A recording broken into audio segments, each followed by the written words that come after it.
Pajak negara. Pajak negara adalah pajak yang dipungut oleh pemerintah pusat dan digunakan untuk membiayai seluruh kebutuhan rumah tangga negara. Pajak penghasilan. Definisi pajak penghasilan yaitu pajak penghasilan adalah pajak yang akan dibebankan atas suatu penghasilan yang diperoleh wajib pajak, baik itu penghasilan yang berasal dari dalam negeri maupun penghasilan yang dari luar negeri. Pajak penghasilan sendiri bisa dibedakan menjadi dua kategori. Yang pertama yaitu pajak penghasilan yang dikenakan pada wajib pajak orang pribadi, yang mana meliputi pegawai, bukan pegawai maupun pengusaha. Yang kedua, pajak penghasilan yang dibebankan atas penghasilan wajib pajak, badan atau perusahaan, hingga objek yang dikenakan pajak. PPN atau pajak pertambahan nilai. PPN adalah pungutan yang dikenakan dalam setiap produksi maupun distribusi.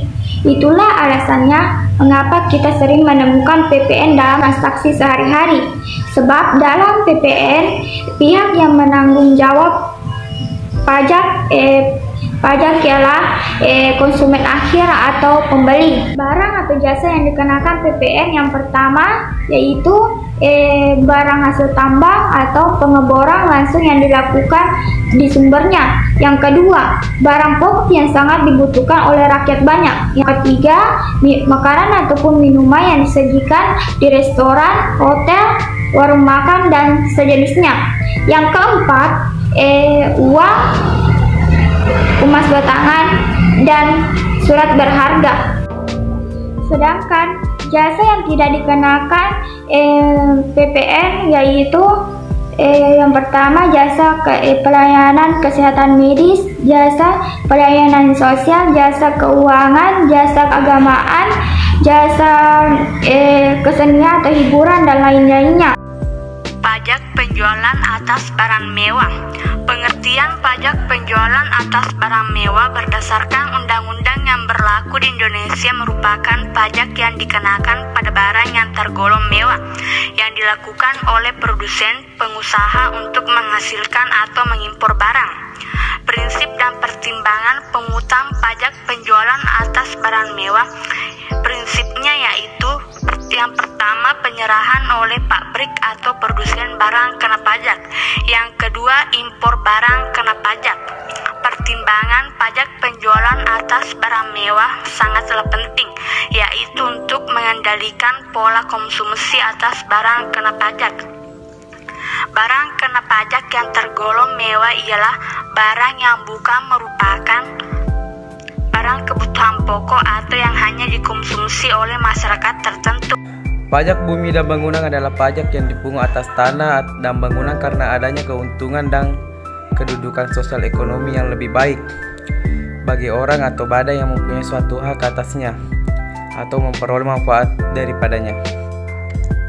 Berikutnya contoh objek pajak bumi yang dimaksud di sini bisa dalam bentuk sawah, ladang, kebun, pekarangan, atau pertambangan. Sedangkan yang dimaksud oleh objek bangunan bisa dalam bentuk rumah tinggal, bangunan usaha, gedung bertingkat, pusat pembelanjaan, pagar mewah, kolam renang, dan jalan tol.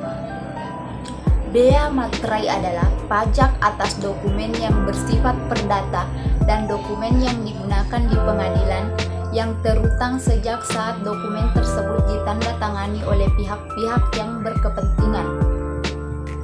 Nilai bea materai yang berlaku adalah 3.000 dan 6.000 tergantung jenis dokumen yang dikenai bea dan dokumen yang digunakan. Hambatan-hambatan dalam pungutan pajak.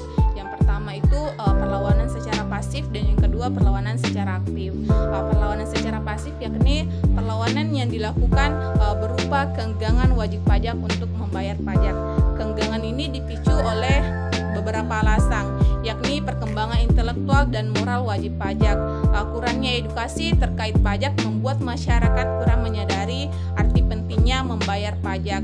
Demikian pula pengelola pajak, maraknya korupsi, dan penegak hukum yang lemah memberikan perkembangan yang kurang baik bagi masyarakat untuk membayar pajak. Yang kedua itu perlawanan secara aktif. Perlawanan secara aktif ini dibagi menjadi dua bentuk. yakni perlawanan tax avoidance dan tax evasion. Tax avoidance itu digunakan untuk menyebut upaya-upaya menghindari pajak tanpa melanggar hukum. Sedangkan tax evasion adalah upaya-upaya menghindari pajak dengan cara-cara melanggar hukum atau ilegal. Sosialisasi pajak merupakan pemberian wawasan, pengertian, informasi, dan pembinaan kepada masyarakat agar mengetahui tentang segala hal mengenai perpajakan dan undang-undang perpajakan yang dilakukan oleh Dirjen Pajak maupun instansi lain yang berwenang. Adapun bentuk-bentuk sosialisasi perpajakan, yang pertama, publikasi atau publication. Publikasi merupakan aktivitas publikasi yang dilakukan melalui komunikasi, baik media cetak maupun media audiovisual. Kedua, kegiatan atau event. Institusi pajak dapat melibatkan diri pada penyelenggaraan aktivitas-aktivitas tertentu yang dihubungkan dengan program peningkatan kesadaran masyarakat akan membayar pajak pada momen-momen tertentu. Ketiga, pemberitaan atau news. Pajak dapat disosialisasikan dalam bentuk berita kepada masyarakat sehingga menjadi lebih cepat menerima informasi tentang pajak.